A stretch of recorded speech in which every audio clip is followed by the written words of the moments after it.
안녕하십니까. 반갑습니다, 여러분. 이렇게 여러분들 앞에 하나님의 말씀을 가지고 나누면서 또 서로 은혜를 나눌 수 있는 기회를 주셔서 감사를 드립니다. 여러 차례 자주 이 앞길을 지나다닌 적이 있는데 여러분들이 이렇게 그 안에까지 들어와서 여러분을 뵐 수 있는 기회를 주셔서 대단히 감사를 드립니다. 또 오늘 여러분들이 이렇게 오셔서 하나님 앞에 예배하시고 찬양하는 모습을 보니까 참 진작에 들어왔어야 되는데 하는 그런 생각이 드네요. 아무튼 여러분들 만나 뵙게 돼서 반갑고요. 저는 지금 현재 뭐 이렇게 잘 소개를 해주셨는데요. 뉴올리언즈 신학교에서 티칭 사역을 하고 있고요. 마리에타 지역에 살고 있고요. 저는 한 아내가 있고요. 한 아내라는 게 중요하죠. 한 아내가 있고 그 다음에 아들이 둘이 있고 그 다음에 딸이 하나 있습니다. 아들은 지금 대학생이고 딸은 이제 고등학교 3학년 되고요. 또 아들은 막내가 지금 이제 10살이 됐습니다. 그 외에 더 궁금하신 내용 없으시죠?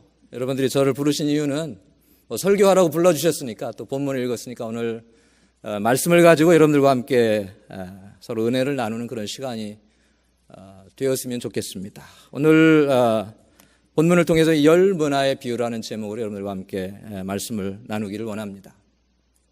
여러분, 우리가 사람으로 살아가면서 한 가지 모든 사람이 가지고 있는 공통적인 고민, 관심사가 하나 있는데요. 그것은 어떻게 하면 잘 살 것이냐, 어떻게 하면 성공하며 살아갈 것이냐, 어떻게 하면 보람 있게 살 것이냐라고 하는 그런 관심이 누구에게나 다 있습니다. 혹시 그런 관심을 안 가지고 계신 분 있어요? 사람이라면, 인간이라면 정말로 나에게 주어진 삶, 뭐 누가 주셨는지는 모르겠지만 나에게 주어진 삶을 어떻게 보람 있게 살아갈까라고 사람들은 고민하게 돼 있어요.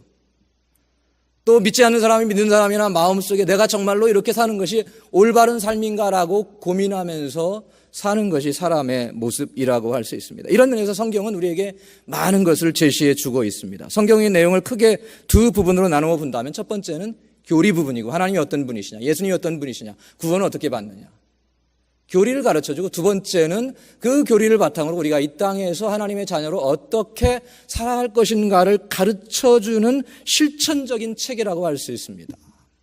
그래서 여러분들이 성경을 부지런히 읽으십시오. 성경하면 거룩한 책, 그래서 너무 거룩하게 여러분들이 모셔두지만 마시고 그 책을 읽을 때에 여러분들에게 유익이 있고 여러분들에게 도움이 있는 줄로 믿습니다.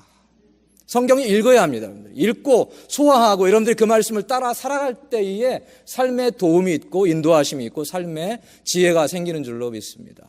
그래서 성경을 오래 이렇게 많이 읽으신 분들을 보면 인생의 연륜이나 경험은 많지 않지만 그 누구보다도 삶의 지혜가 많은 분들을 종종 발견할 수 있게 됩니다. 그것은 하나님께서 주시는 지혜인 줄로 믿습니다. 어느 코미디 영화에 이런 설명이 나와요. 그 성경, 바이블을 정의하는데 바이블이 뭐냐? 바이블이 B-I-B-L이죠. 근데 성경은 Basic Information Before Leaving Us.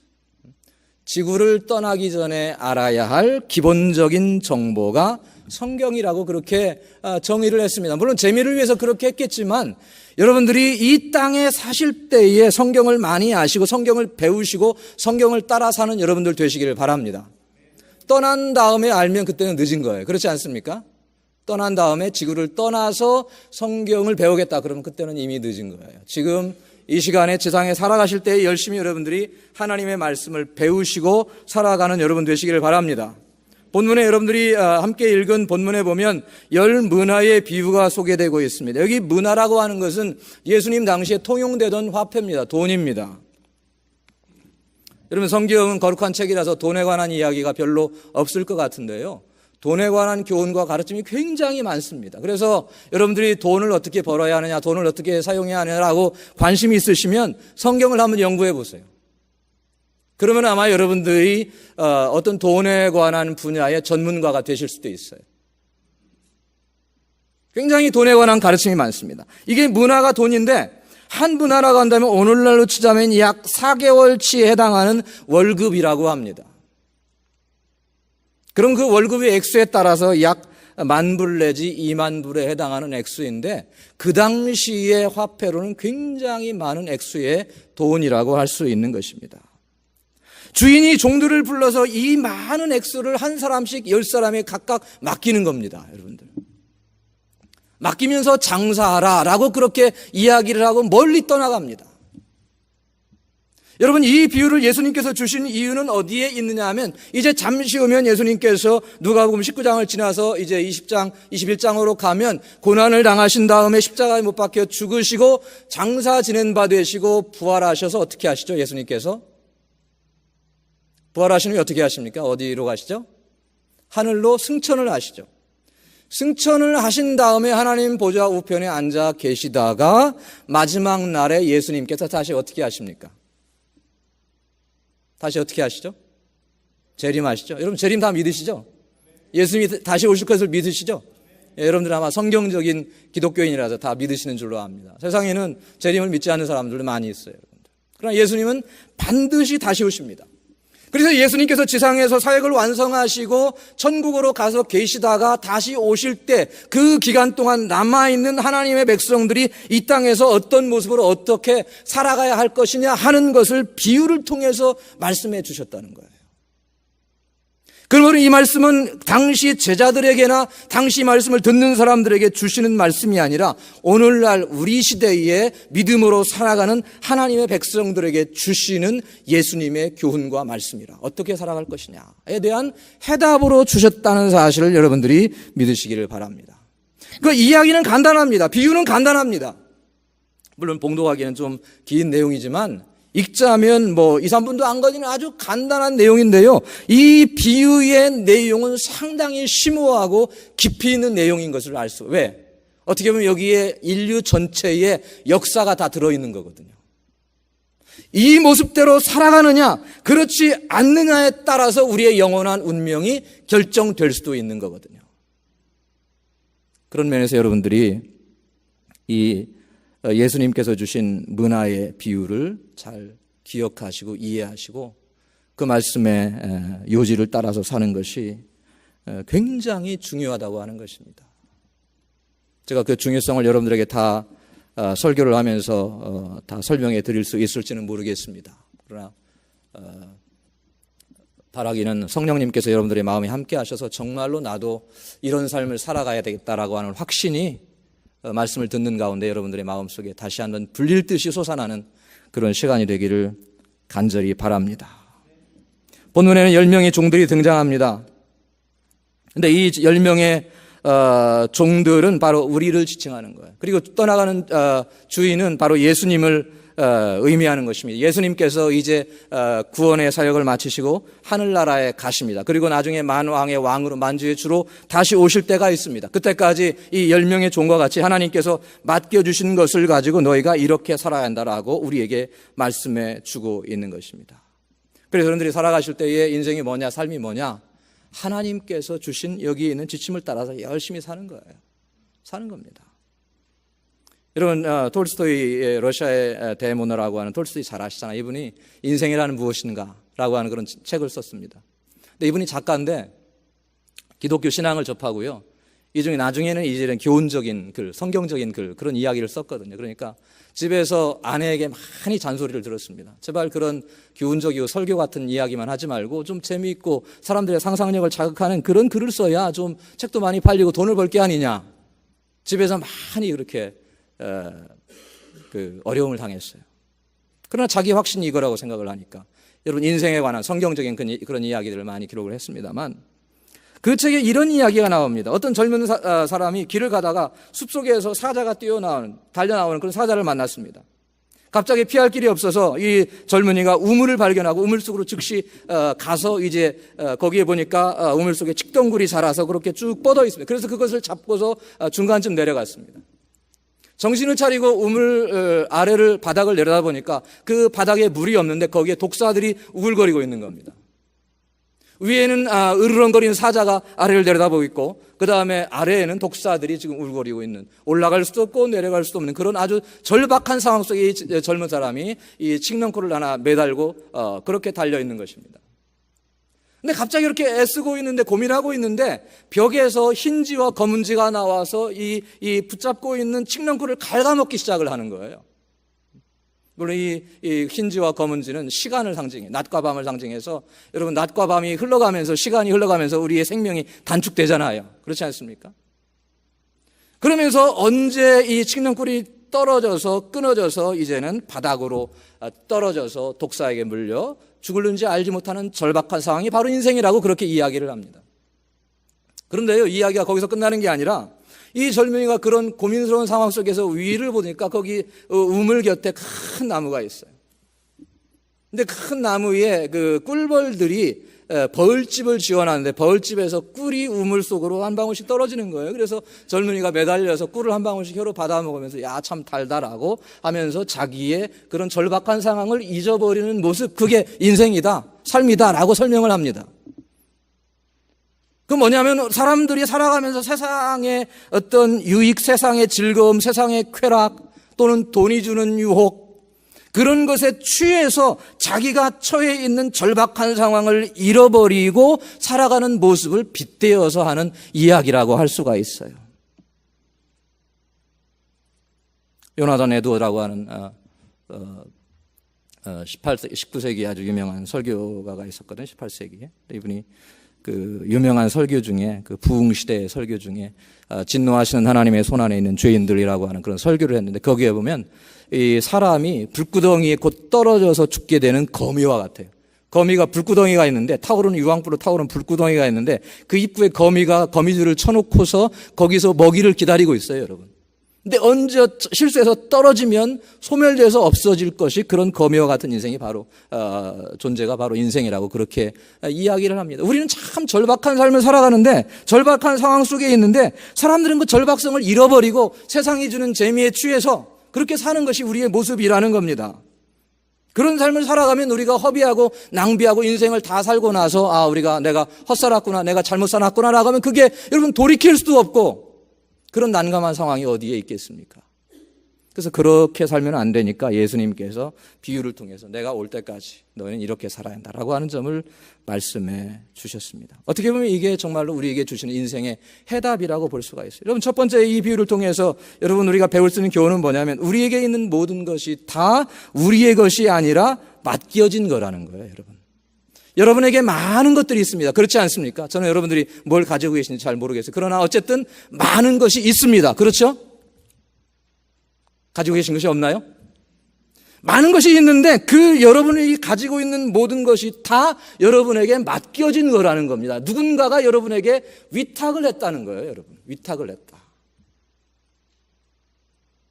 여기에 보면 이 주인이 떠나면서 10명의 종들을 불러서 너희는 이것을 가지고 장사를 하라. 내가 돌아올 때까지 장사를 하라. 내가 언제 올는지 모르지만 네가 할 일은 이것을 가지고 장사하는 것이다 라고 그것을 종들에게 맡깁니다. 주인이 떠나가면 물론 기약이 없어요, 여러분. 뭐 1년이 걸릴지 5년이 걸릴지 10년이 걸릴지 아니면 영영 돌아오지 않을지 모르죠. 그 당시 어려운 상황 속에서 그것을 맡기고 갔다는 사실, 그것을 주인에게서 위탁받았다는 사실을 깨닫고 관리하는 것이 이 종들의 임무고, 하나님께서 우리에게 주신 것을 관리하고 위탁받은 것이라는 점을 깨닫는 것이 우리가 고백해야 할 신앙인 줄로 믿습니다.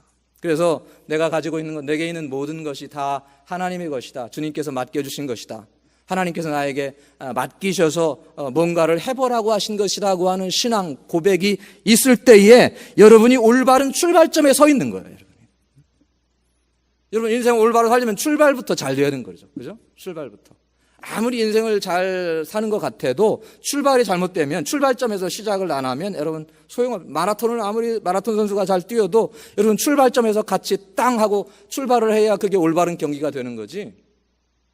그렇지 않고 중간에 슬쩍 끼어들어서 아무리 1등을 뛰어도 그게 무효가 되는 거예요, 여러분. 무효가 되는 겁니다. 여러분에게 있는 것이 무엇이 있습니까? 우리의 가정 아주 중요하죠. 그런데 가정 하나님께서 만드시지 않았습니까? 하나님의 계획입니다. 태초에 하나님께서 사람을 만드셨을 때에 남편과 아내를 만드시고 남자와 여자를 만드시고 가정을 만들어 주셨어요. 하나님의 것입니다. 물론 오늘날 거기에 반기를 들고 왜 꼭 남자와 여자가 만나서 가정을 이루느냐? 남자와 남자도 가정을 이룰 수 있고 여자와 여자도 가정을 이룰 수 있다라고 하는 아주 해괴한 법칙을 만들었는데, 법으로 만들었어요, 여러분. 법으로. 참 여러분, 하나님의 법칙을 대적해서 어떻게 가있다는 거예요. 물론 하나님이 오래 참으시지만 여러분, 하나님의 말씀을 거역하고 대적해서 이길 자가 누가 있겠습니까? 세상에, 여러분. 그것보다 어리석은 일이 없는 거예요.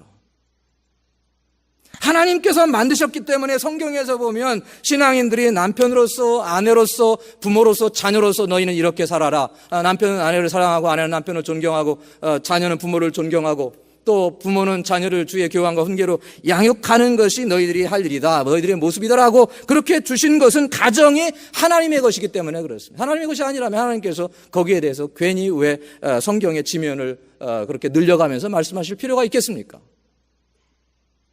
하나님이 주신 것이다. 두 번째로 여러분, 우리가 가지고 있는 소유도 다 주님의 것입니다. 우리에게 있는 소유들, 사업, 직장 다 하나님이 주신 거예요. 여러분 사업, 여러분 직장, 여러분이 지금까지 땀 흘려서 일구어 놓으신 것 같지만, 물론 그 점에 대해서는 여러분의 것이라고 할 수 있겠지만, 하나님이 주시지 않으면 절대로 여러분이 그것을 이룰 수가 없다는 사실을 기억하시기를 바랍니다. 사람이 아무리 수고하고 땀 흘리고 노력하고 애를 써도 하나님이 결실케 하지 않으면 여러분 그 결실과 소득을 거둘 수가 없는 거예요. 그래서 여러분의 삶에 뭔가 결실이 있고 소득이 있고 열매가 있으면 그것을 주신 하나님께 영광 돌리시기를 바랍니다.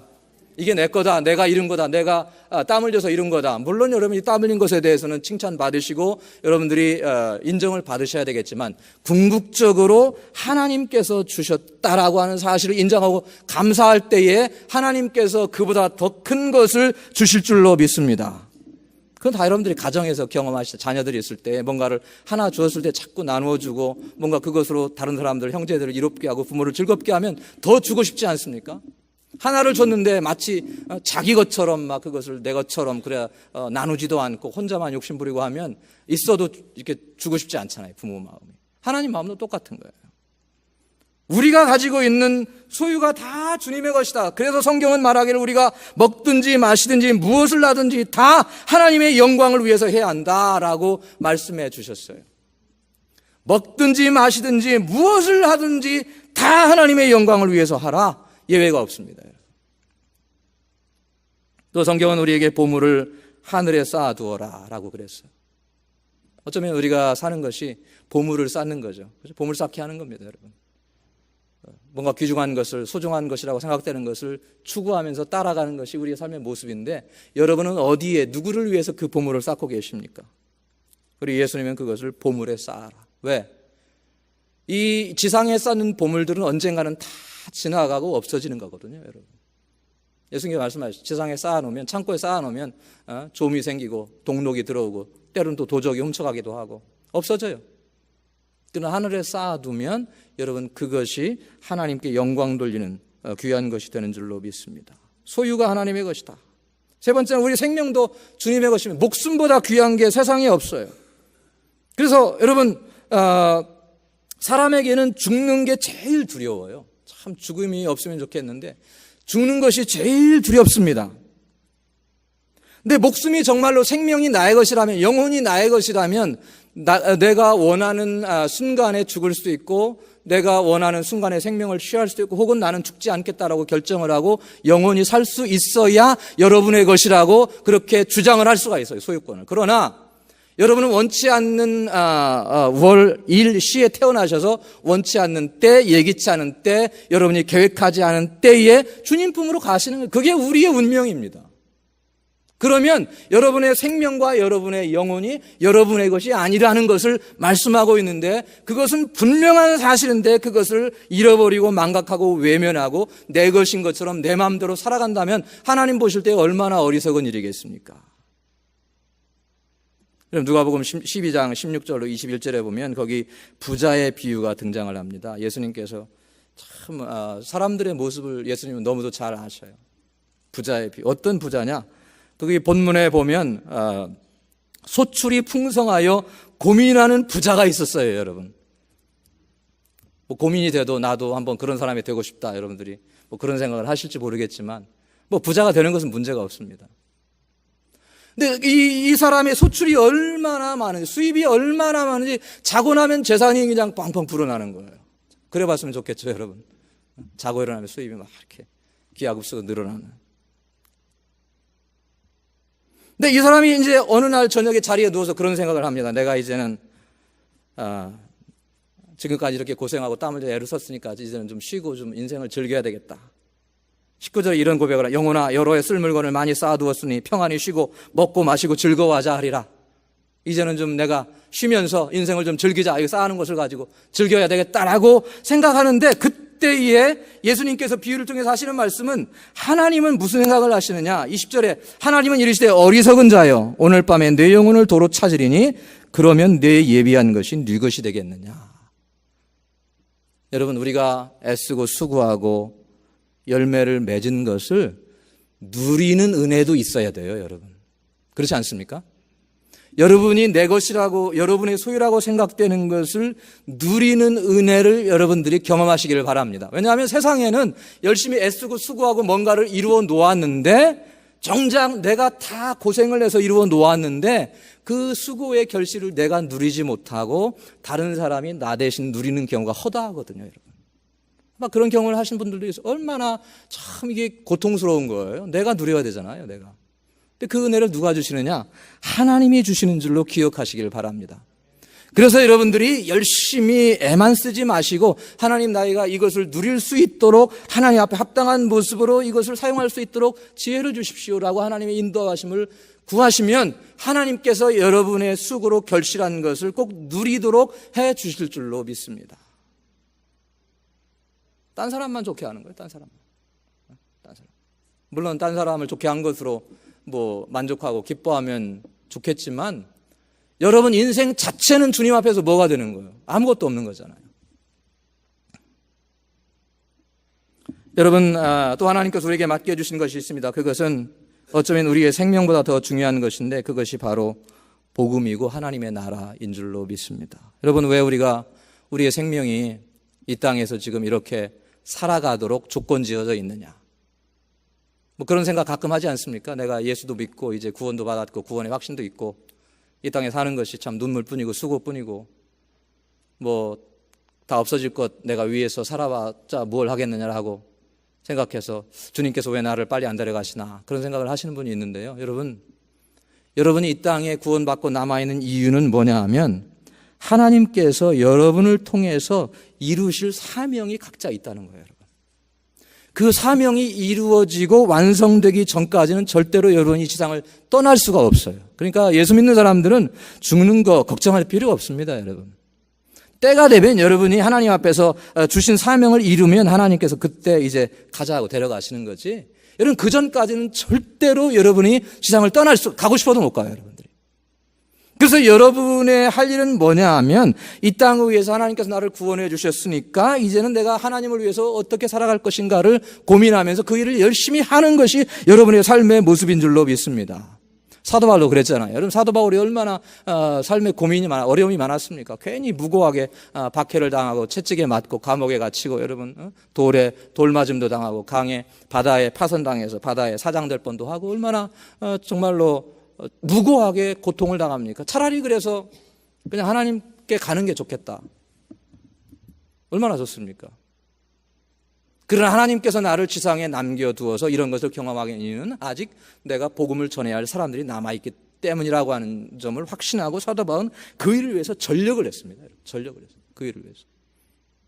세상의 모든 것을 다 배설물처럼 여기고 예수님을 위해서, 주님을 위해서, 하나님께서 부르신 일을 위해서 달려가며 전력을 다해서 애쓰는 삶을 살아가는 것이 사도 바울의 모습인데, 그것이 선교적인 삶이요, 그것이 하나님의 영광을 위해서 사는 삶이라고 봅니다. 물론 여러분 다 하나님께서 선교사로 부르시지 않았습니다. 여러분들이 하는 일을 통해서 내가 어떻게 하나님의 영광을 나타낼 것인가, 그것을 고민하면서 사는 여러분 되시기를 간절히 바랍니다. 그래야 내 삶에 가치가 있는 거예요. 왜 그러냐? 하나님께서 나에게 이런 것을 주셨는데, 두 번째 교훈을 보면 주님 앞에서 우리가 이것을 받은 이유는 하나님을 위해 이윤을 만들어내야 돼요. 이윤을 창출해야 돼요. 거기 13절에 주인이 열을 불러서 열 문화를 주면서 내가 돌아오기까지 장사하라 그랬어요. 장사하라. 여러분, 예수님께서 왜 장사라고 그러셨습니까? 비즈니스 하는 목적이 뭡니까? 왜 여러분들 비즈니스 하십니까? 뭔가 이윤을 만들어내시기 위해서 하는 거 아니겠습니까? 남을 뭐 돕기 위해서, 또 뭐 자선 사업하기 위해서 할 수도 있는데, 그게 첫 번째 목적은 아니에요. 비즈니스를 하는. 비즈니스의 목적은 여러분 이윤을 남겨서 그 다음에 무슨 뭐 남을 돕든지 자선 사업을 하든지 할 수 있는 거지, 이윤 자체가 없으면 그 비즈니스는 안 되는 거예요. 여러분, 이윤이 있어야 돼요. 여러분, 우리의 인생에 하나님께서 주신 것을 가지고 여러분들은 뭔가 하나님 나라를 위해서 이윤을 만들어내야 한다. 하나님을 위해서, 주인을 위해서. 여기 그것처럼 여러분이 주님을 위해서 뭔가를 남기는 삶을 사시라는 거예요, 여러분들. 여러분, 여기 주인이 10사람에게, 종에게 문화를 하나씩 주면서 그것을 가지고 필요한 대로 써라, 네가 원하는 대로 써라, 어디 뭐 한번 뭐 가정에 어려움이 있으면 그걸로 하라, 그런 게 아니고 가지고 가서 장사하라 그랬거든요. 장사라는 것은 한번 그것을 가지고 남겨보라고 하는 것입니다. 그래서 이 종들은 주인이 없는데 그냥 자기 마음대로 사는 게 아니라 그 종을 가지고, 이 돈을 가지고, 한 문화를 가지고 내가 이걸 어떻게 투자할까, 어떻게 사용할까를 고민하고 애쓰는 삶을 살아야 돼요. 여러분, 오늘 또 주님께서 승천해서 하늘에 계시고 우리는 지상에 남아있는데, 우리의 고민은 뭐냐 하면, 하나님의 백성들 교회의 고민은 뭐냐 하면, 주님께서 주신 이 모든 것을 가지고 어떻게 하면 그분의 영광을 나타낼 수 있는가를 고민하고 기도하고 애써야 하는 줄로 믿습니다. 그래야 주님께서 여러분 하실 일을 주시고 또 방향을 인도해 주시고 할 일을 허락해 주시고 결실하게 해 주시는 줄로 믿습니다. 예수님께서 나에게 맡겨주신 것, 하나님께서 나에게 맡겨주신 것을 가지고 부지런히 일하면서 애를 써야 한다. 여기 보면 주인이 10명의 종들에게 문화를 주는데요, 여러분 하나씩 다 똑같이 공평하게 줬어요. 여러분, 뭐 한 사람에게는 10개를 주고 한 사람에게는 5개를 주고 한 사람에게는 2개를 주고 하나를 준 게 아니라 다 각각 하나씩 줬다는 사실. 그것은 뭐냐, 하나님이 모든 사람에게 인생을 공평하게 기회를 주신다는 거예요. 그래서 여러분들이 원망할 수가 없어요. 왜 나는, 하나님께서 나에게 기회를 주시지 않냐? 다 주셨습니다. 생명 주셨죠, 건강 주셨죠, 가정 주셨죠, 사업 주셨죠, 직장 주셨죠, 살아갈 수 있는 삶의 터전을 주셨죠, 교회 주셨죠, 믿음 주셨죠, 새 생명 주셨죠. 주신 것이 무지 많아요, 여러분들. 뭐 헤아려 보셨는지 모르겠지만.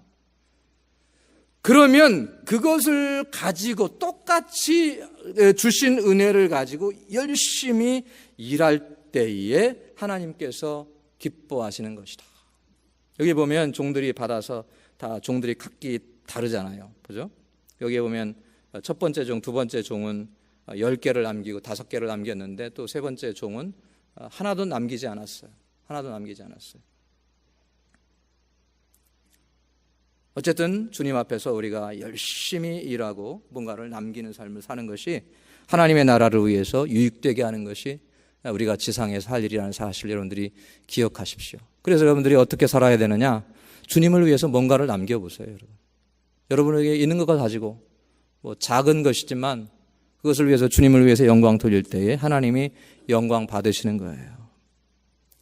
여러분, 세 번째로 이 비유를 통해서 주시는 교훈은 주님과 정산할 때가 있다는 겁니다. 여러분, 주인이 여기 나는 다시는 돌아오지 않는다라고 하면 문제는 달라져요. 뭐 고민할 필요 없습니다. 내가 원하는 대로 사용하면 됩니다.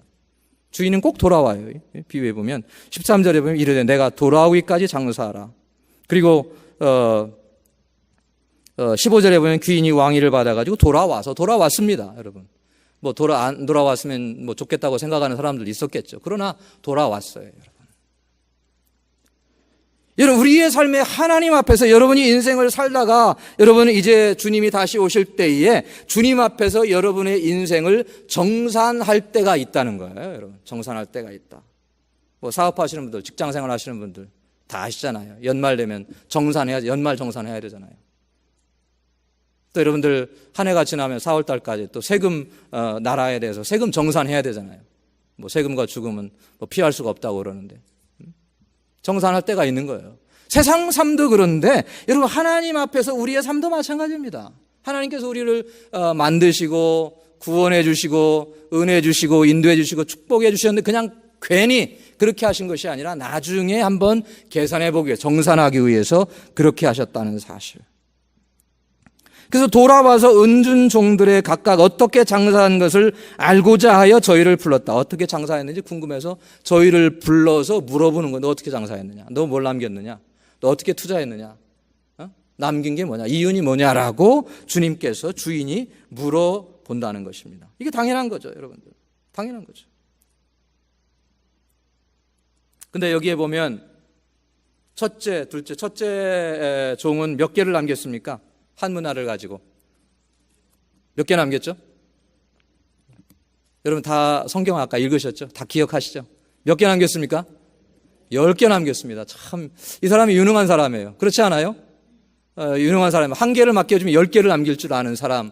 아마 여러분들 가운데, 여러분 주변에도 그런 분들이 있을까? 뭔가 한 가지를 맡겨주면 그것을 가지고 10가지를 10가지, 20가지를 만들어내는 분들도 있어요. 능력이 많은 분들이죠. 창의력이 많고. 그런 분들이 있습니다. 참 하나님 앞에 그런 삶을 살아갔으면 좋겠어요. 하나님 뭔가 한 가지 주시면 그걸 가지고 10개 20개 만들어내는 삶을 살아갔으면 얼마나 좋겠습니까? 두 번째 종은 몇 개를 만들어냈어요? 두 번째 종은 5개를 만들어냈습니다. 그럼 세상에서는 여러분들이 만약에 주인이라면 10개를 만들어낸 종을 쓰시겠어요? 5개를 만들어낸 종을 쓰시겠어요? 당연히 10개를 만들어낸 종을 쓰시겠죠. 그리고 두 번째 5개 만드는 종을 불러가지고 이렇게 뭔가 좀 한마디 하시겠죠. 너는 그거밖에 못하냐? 저 사람을 봐라. 쟤는 10개를 만들어낸 그동안 너는 뭐 했냐? 왜 이렇게 게으르냐라고 할 수 있겠죠. 세상에서는. 근데 비유에서는 예수님께서 주인이 그렇게 반응하지 않아요. 10개를 남긴 사람이나 5개를 남긴 사람이나 주인이 똑같이 칭찬하고 보상을 해줍니다. 그게 뭐냐면 여러분들 우리가 주님을 위해서 섬길 때에 어떤 사람은 주님을 위해서 더 많은 일들을 하고 어떤 사람은 더 작은 일, 다른 사람들 눈에 잘 안 띄는 일을 하는 그런 능력밖에 없는 사람도 있을 수 있어요. 그런데 그거는 여러분의 책임이 아닙니다. 여러분 뭔가 큰 결과를 남기거나 작은 결과를 남기는 것은 여러분의 책임이 아니에요. 왜냐하면 그릇의 크기는 그릇의 잘못이 아니거든요. 누구 잘못입니까? 잘못도 아니죠. 그릇을 만드는 사람이 필요해서 그렇게 만든 거예요, 여러분. 그렇지 않습니까? 그러니까 내가 능력이 작다, 능력이 크다, 그거는 전혀 여러분들이 원망할 필요가 없어요. 아무개는 그렇게 능력이 많고 재주가 많아서 저렇게 열심히 주님을 나는 주님 앞에 할 일이 아무것도 없어서 잘 섬길 수 없다라고 그런 생각 가지시면 안 되는 거예요, 여러분. 왜? 이 모습 이대로 하나님이 나를 만들어 주셨고 나를 만드시는 분은 하나님이시고 하나님이 나를 필요해서 만드신 거예요, 여러분. 그런 생각을 가지고 여러분들이 주님을 섬길 때에 주님께서 여러분에게 힘 주시고 능력 주셔서 결실하게 하실 줄로 믿습니다. 그렇지 않고 나는 능력도 없고 나는 재주도 없고 나는 주님을 위해서 아무것도 할 게 없다. 여러분, 세상에 아무것도 할 수 없는 사람은 아무도 없어요. 동의하시나요? 무언가를 할 수 있어요, 여러분. 무언가는 주님의 나라를 위해서 할 수 있는 그런 재주와 능력이 있어요. 여러분만이 할 수 있는 게 꼭 있어요. 저는 여러분들이 어떤 면에 재주가 있는지 잘 몰라요. 그러나 여러분이 자신을 잘 아시잖아요. 그러면 그 분야에서 열심히 주님을 섬기시기를 바랍니다. 그러면 결과가 크든지 작든지 여러분 주님께서 그것을 가지고 따지는 게 아니라 얼마나 그 맡겨진 걸 가지고 충성했느냐 헌신했느냐를 보시고 거기에 따라서 보상해 준다는 사실을 여러분들이 믿으십시오. 이게 한 사람, 이게 마지막 종을 보면 이 종은요, 주인이 장사라 그랬는데, 에이, 왜 주인이 떠난 내가 주인을 위해서 괜히 시간 들이고 애쓰고 땀 흘려서 일해야 돼. 안 되겠다. 그래서 그거를, 문화를 수건으로 싸서 장롱 속에 깊이 두었습니다. 묵혀둔 거죠. 묵혀둔 거. 근데 주인이 돌아왔을 때 그 한 문화를 다시 돌려줬지 않습니까? 그러면 잘한 거잖아요. 오늘날에는 돈을 빌려가서 원금도 갚지 않고 이자도 떼먹을 뿐만 아니라 원금도 갚지 않는 사람이 수두룩한데 그런 사람에 비하면 그래도 이 사람은 선한 사람이 아니냐. 최소한 원금이라도 되갚았지 않느냐라고 할 수 있는데 여기 보십시오. 주인이 22절에 보면 주인이 이르되 악한 종아 그랬어요. 악한 종아. 한 문화를 숨겨두고 묵혀둔 행위에 대해서 주인이 악하다고 이야기합니다. 하나님께서 여러분에게 무엇인가를 맡기시고 재능을 맡기시고 은사를 맡기시고 새 생명을 주시고 여러분들에게 하나님의 자녀의 권세를 주신 것을 망각하고 그냥 숨겨두고 묵혀두고 감추어두면 그것이 주님 앞에 악하다는 거예요. 여러분, 악하다는 거예요. 최소한 나는 다른 사람들에게 손해는 끼치지 않느냐, 손해를 주는 행동은 하지 않는다. 여러분, 그거는 하나님 앞에서 변명이 되지 않습니다. 뭔가 이익이 되는 일을 해야지 나는 그냥 최소한 손해를 끼치지 않는다. 그게 여러분 주님 앞에 변명이 될 수가 없어요. 주님 앞에 여러분들이 가진 것을 가지고 아무리 작은 일이라도 아무리 작은 책임이 주어져도 최선을 다해서 성실하게 감당하면 주님께서 그만큼 보상해 주시고 칭찬해 주실 줄로 믿습니다. 그러므로 우리의 자세는 능력이 크든지 적든지 상관없어요. 여러분이 위대한 사람이든지 위대하지 못한 사람이든지 상관없습니다. 위대한 사람은 많이 드시고 그렇지 못한 사람은 적게 드시겠죠. 상관없이 주님 제게 주신 것으로, 제게 있는 것으로 주님을 섬기는 삶을 살아가기를 원합니다 라고 하는 그런 마음을 가질 때에 주님께서 그 마음을 축복해 주시고 우리의 삶을 인도해 주실 줄로 믿습니다. 이게 주님과 우리가 정산할 날을 위해서 가져야 할 마음의 자세인 줄로 압니다. 네 번째로 보면 거기에 주님을 배척한 사람들도 있습니다. 여러분, 세상에 참 남이 잘 되는 거를 못 보는 사람들이 많아요. 남이 잘 되는 거. 근데 그리스도인들은요, 다른 사람이 잘 되는 걸 여러분들이 환영해 주시고 칭찬해 주시고 격려해 주시고 같이 기뻐해 주시고 그것도 참 좋은 일입니다, 여러분. 그래서 이웃이나 또 여러분들 주변에 같이 일하는 분들이나 교회의 성도님들이 잘 되시면 격려해 주시고 축하해 주시고 기도해 주시고 여러분 그러십시오.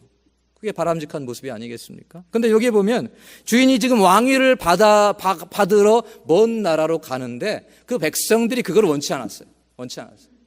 그래서 대표단 사절단을 뽑아서 먼저 그 나라로 보내서 이 사람 절대로 왕위를 왕을 시켜서는 안 됩니다라고 그것을 방해합니다. 회방합니다. 근데 그 사람들은 어떻게 됐느냐?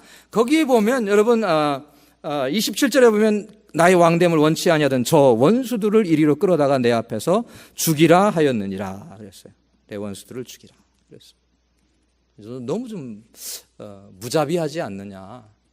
좀 사람이 배척할 수도 있고 반대할 수도 있고 원치 않을 수도 있지. 그렇다고 해서 또 왕이 됐으면 좀 화합하고 그렇게 해서 좀 포용하고 해야지 왜 죽이느냐. 그렇게 우리가 생각할 수, 이것은 예수님께서 영적인 어떤 그 실상을 설명하시기 위해서 여러분 우리에게 제시해 주는 말씀입니다.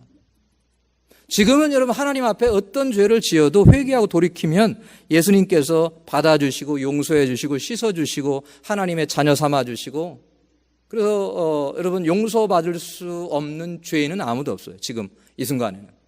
아무리 큰 극악무도한 죄인이라도 하나님 잘못했습니다, 용서해 주십시오라고 하면 예수님이 용서해 주시고 씻어 주시고 여러분 하나님의 자녀로 만들어 주셔요. 그러나 그 은혜의 때가 지나고 심판의 때가 이르면 문제는 달라져요. 심판의 때가 이르면 주님을 배척하고 예수님께서 주님이 되시는 것을 배척하고 예수님께서 만왕의 왕이시고 만주의 주가 되는 것을 반대하고 여러분 배척했던 사람들에게는 무자비한 심판이 있을 것을 예수님께서 말씀해 주고 계신 거예요. 여러분 하나님의 사랑은 무한합니다. 무한합니다, 여러분. 그러나 일단 그 은혜의 그 사랑의 시기가 거두어지고 심판의 때가 임하면, 주인이 임할 때에는 여러분 정말로 그 심판의 엄중함을 견딜 수 있는 사람은 아무것도 없는 거예요.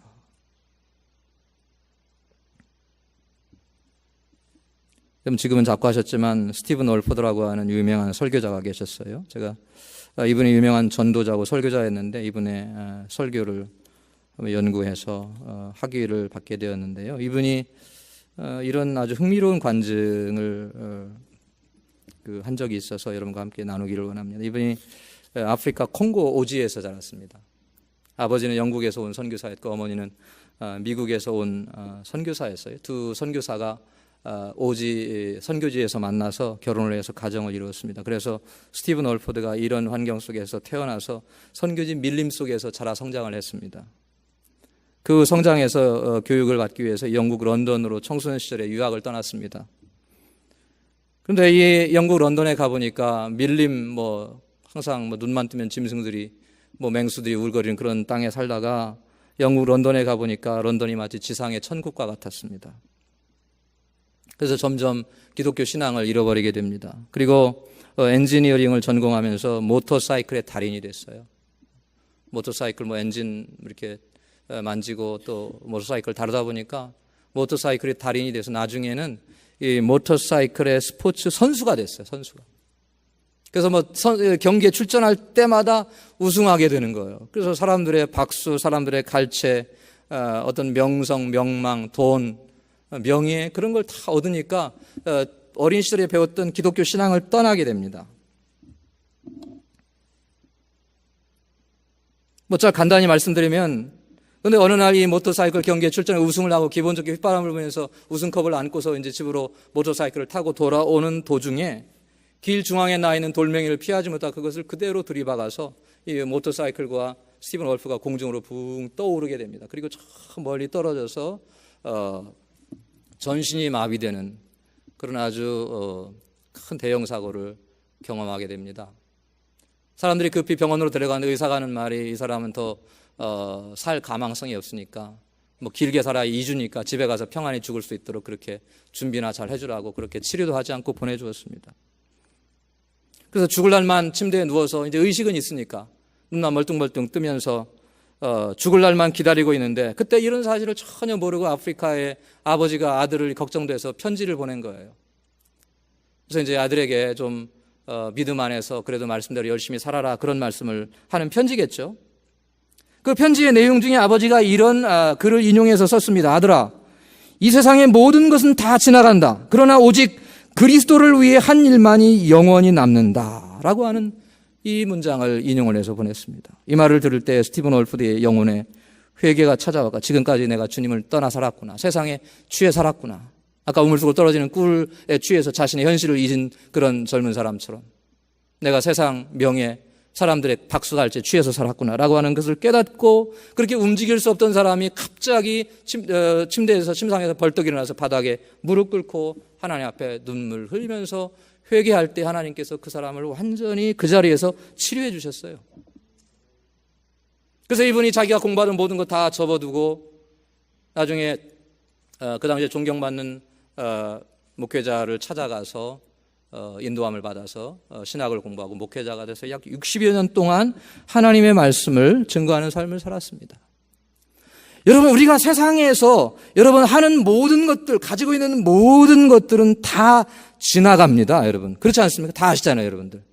여러분들이 뭐 장례식 때 뒤에다가 여러분들 뭐 재산 이렇게 싣고 그렇게 유골차에 싣고 가는 분들 있습니까? 없습니다. 한 분도 없어요. 다 두고 가는 거예요, 여러분. 다 지나가는 겁니다. 우리의 건강도, 우리의 젊음도, 여러분, 우리의 인생도, 우리가 가진 모든 것도 다 지나가는 거예요, 여러분.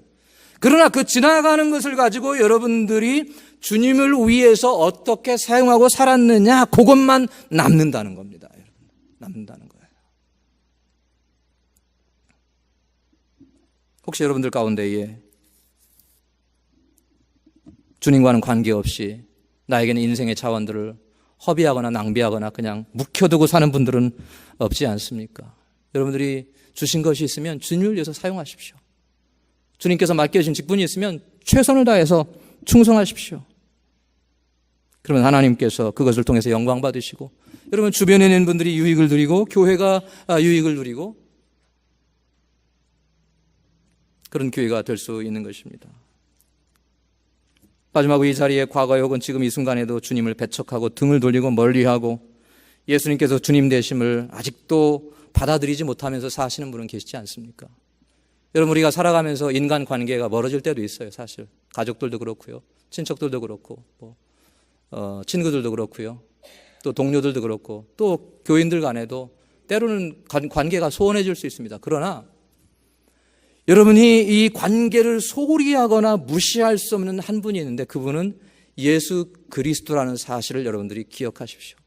여러분들이 예수님을 무시하거나 예수님을 배척하거나 예수님께 등을 돌리는 것처럼 어리석은 일이 없다는 사실을 기억하십시오. 왜냐하면 그분과의 관계가 여러분의 영원한 운명을 결정하는 거예요. 내가 그분과의 관계에서 지금 현재 어디에 있느냐? 여러분, 멀리 떨어져 있으면 가까이 가십시오. 여러분들이 기도하시고 부르짖고 찾으실 때 주님께서 여러분을 맞아주시고 인도해 주실 줄로 믿습니다. 여러분, 여기 예수님께서 주신 이 비유의 말씀대로 여러분 모두가 다 하나님의 은혜를 힘입어서 성공적이고 복된 삶을 사시기를 예수님의 이름으로 축원합니다. 기도하겠습니다. 하나님 아버지, 감사합니다. 저희들 생명을 주셨을 뿐만 아니라 구원해 주시고 인도해 주셔서 하나님의 나라를 위해 살아가도록 인도해 주셨는데 하나님, 때로는 저희들이 세상 일에 취해서 이것을 잃어버리고 살 때가 많이 있습니다. 주여 긍휼히 여겨주시고 다시 한번 성령께서 저희들 인도해 주시고 주를 위해 살아가도록 돌이켜 주시옵소서. 혹시 이 자리에 아직도 주님을 잘 알지 못하는 분들이 계시면 성령님께서 하나님 마음문을 두드려 주시고 깨닫게 도와주셔서 길과 진리와 생명 되시고 복되신 예수님을 마음으로 깨닫고 주님을 열심히 섬기며 소망 있는 삶을 살 수 있도록 은혜 내려 주시옵소서. 감사와 영광을 돌려드리오며 예수님의 이름으로 기도하옵나이다. 아멘.